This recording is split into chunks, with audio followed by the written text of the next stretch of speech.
Kentucky is one of those states taking emergency action. Forecasters expect ice up to half an inch thick, layered on top of several inches of snow.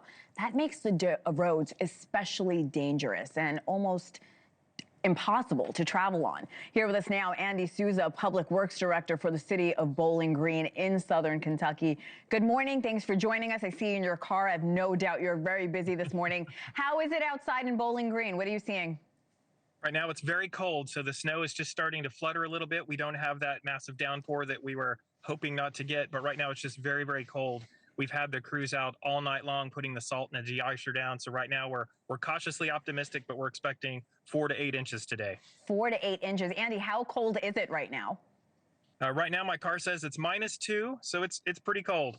It's only expected to get colder too. What's your team doing right now to get ready?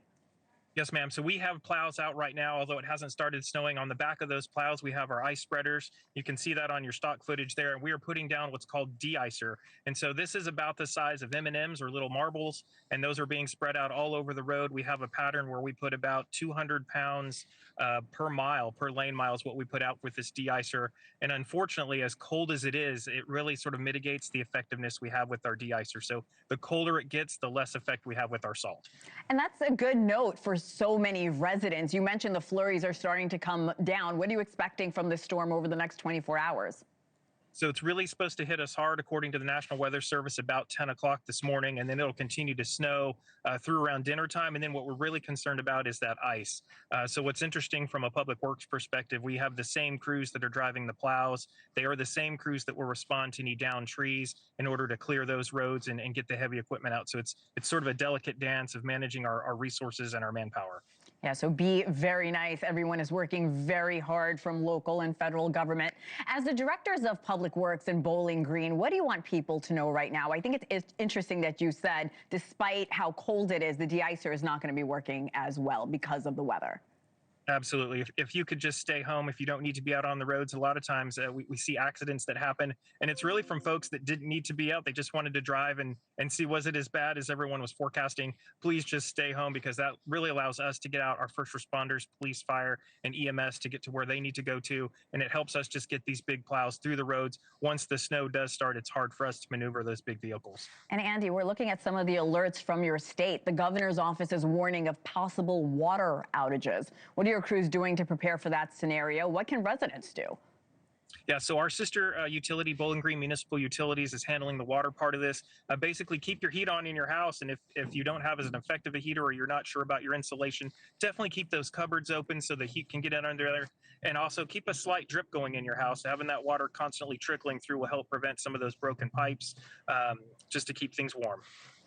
After the snow stops, ice, like you mentioned, is the big problem as temperatures stay below freezing all next week. Like you mentioned, it's -2 where you are right now. What impacts are you expecting, Andy? What can people do to prepare? Massive impacts, especially on our major arterial roads. So those folks that usually use these to go to work, we want to keep those as clear as possible. So what will happen is the sun comes up, it'll help our de-icer work a little bit, which will create a liquid that very quickly freezes. So black ice will be an issue, and then standing ice on the road is going to absolutely be an issue.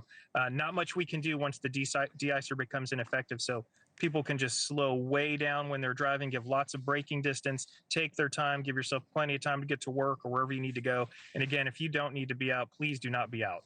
There is more snow in the forecast later this week. What will your crews be doing to prepare for that while still cleaning up from this weekend's storm? It's a delicate dance, and we're sort of weighing how many resources we have. We don't have an infinite supply of this de-icer. We don't have an infinite supply of brine. So we're sort of doing can we put a layer down right now, come back maybe 2 or 3 plows, come back and put another layer of de-icer down, and then what do we do with all that piled up snow? Southern Kentucky is not used to that sort of level of snow. We've got to make sure we're not blocking entrances, and we're going to have these big piles of snow that we'll have to deal with as they continue to freeze. So really logistical sort of decision-making calculus as we go.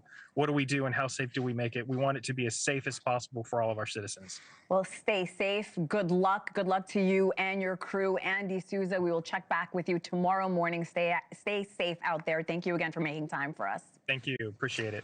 Thank you for watching. Subscribe below and download our NewsNation app right now on your phone, and you will get fact-based, unbiased news for all Americans.